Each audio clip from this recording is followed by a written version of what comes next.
Adventure from old Luocheng to small sailboat, in the late 80s. Wake up. I found that my sailboat had been knocked out of a big hole by a red container. A trickle of water is running into the cabin. Strike with a spade. Found the container motionless. Lao Luo takes out the yellow sea hare again. Tie the rope behind the container. The sea anchor is thrown into the sea container, which is pulled apart a little bit. Just now I saw the box, said good luck or something. So Lao Luo drove the ship to the container opening. Want to see if there's a surprise? It turned out to be full of children's shoes, but I have to get it back. Haimao continues to sail. Hull inlet. Why a short circuit? No electrical equipment can be used. Lao Luo found a special glue, used the net cloth, and board to mend the big hole first. Sleeping in a hammock at night. The second day, Lao Luo takes down the communicator, on the deck in the sun, and then fell on the side of the ship, to fix the leak. During that time, I saw how the satellite phone, and the communicator were drying, then lie down, and drain the water by hand.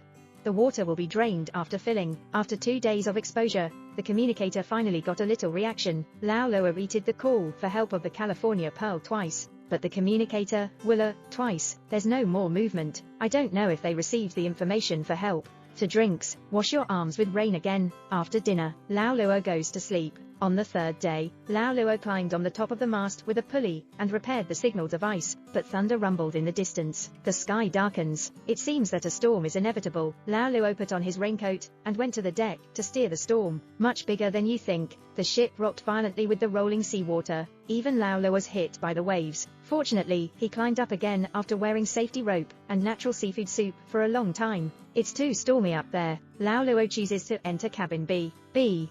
It's moving around. It's like riding a roller coaster. Lao Luo climbed to the deck again and stayed. The storm turned out to be too big, overturned the ship. Fortunately, the design of a ship is relatively advanced. A turn in the sea. I'm floating up again. Lao Luo cuts the broken rope to prevent capsizing. Dragged over again. Subsequently, he went back to the deck, and took a roller coaster, but there's another leak in the hull. Risk of silence. Dragon decided to take fresh water, and life rafts. The struggle between steamer and wave. I don't know how long. It's sunny when I wake up. Lao Luo finds his boat very strong. No silence. Pull the rope that was tied in advance. I went back to the ship, and picked up some cans, a bucket of water, a straw hat, and some other useful things. Dealt with the broken forehead. Lao Luo is back in the lifeboat. At last the boat could move it, to sink askew into the water. That's it. Lao Luo started drifting in the vast sea again. Fortunately, he saved a lot of things. Determine your position with a sextant. I found myself drifting in the northeast of the freight channel, for several days. Lao Luo has another storm. Life rafts have also been overturned.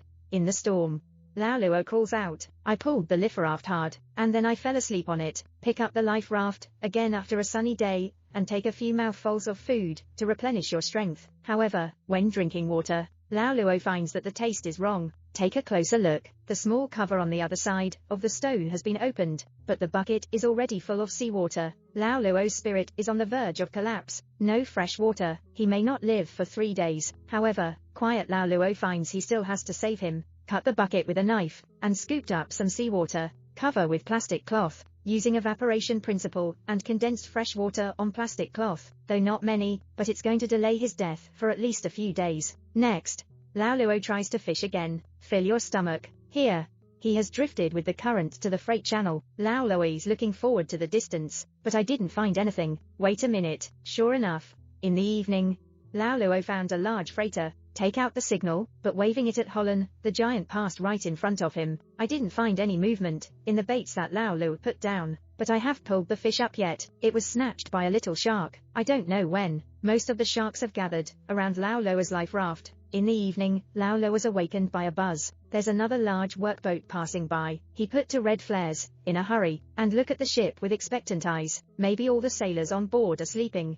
In short, this time, no one found her on the sextant. The next day, Lao Luo has already passed the channel. The chance to meet the freighter is gone. He was left with endless despair. There's only the last half of the day left. Lao Luo wrote a suicide note. It's the monologue at the beginning of the movie. I express my affirmation to myself, these days, and my missing and sorry, to my relatives. The suicide note was put into a glass jar, and thrown into the sea. I don't know how many days. Lao Luo is very weak. Just then, there is another bright spot in the distance. We've run out of flares. The paper on Rose's next book is burning in the bucket. The fire's too small. The other side could see him adding paper desperately. As a result, the fire's out of control again. Set the whole raft on fire. Lao Luo's forced to jump into the water. Now he's no longer on his last legs. At first, Lao Luo can still keep floating on the sea, but soon the cold water took away all her strength. In the end, Lao Luo could not hold on to sinking into the sea. After all, he has done enough. However, when Lao Luo was about to give up, the light of the rescue illuminated her inner hope.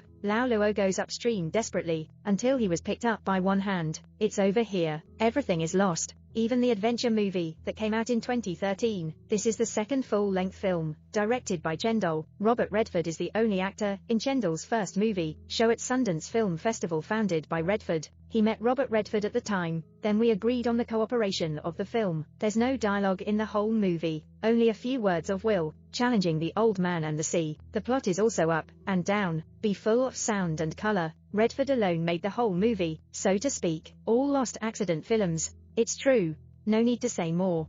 In the movie, life is beaten back to its original form. A body, a shabby little boat, a dinghy and a sea. In such an isolated setting, language is the weakest struggle. It's also the most cumbersome addition. In this sea rafting of suffering, people's fantasy of commodity material finally breaks the call of returning to life and human nature. After all, the beginning of the film is to tell us that everything is lost. Get rid of the body and soul. Today's commentary is here.